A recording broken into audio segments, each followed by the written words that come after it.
Qo'l ishlab ketdimi endi? Ha. Qayerlaringiz og'riydi? Belim kuchli og'riydi. Aha. Belim men egilolmaychi edim, boyagida egilolmaychi edim.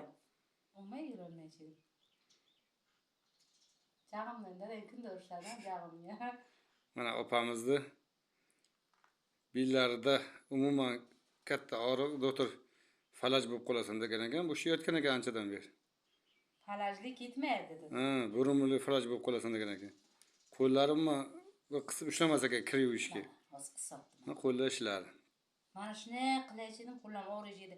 Keyin pali artritmi nimadir, qayerdan doktorlar pali artritmi nimadir ishlamaydi endi qo'llaring deychi. Turib bir egilib ko'ring-da, egilolmayman deysiz. Qani turib egilib qo'ying. Yo, turolmaychi edim lekin. Turolmaychi edim. Egiling qani? Mana.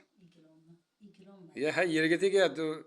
Baletga qatnashganlarim bunday nima qilaman. Men egilsam qaytib turolmaychi edim. Egilsam qaytib turolmaychi edim. Ha, senka? Ha, necha minutda mana shunday bo'ldingiz? Yo'q, men egilsam qaytib turolmaychi edim. Opa, mana hozir necha minutda shunday bo'ldingiz? Bilmayman, 3-4 minutmi, 5 minutmi bilmasam. 10 minut deng mayli, 10 minut deng.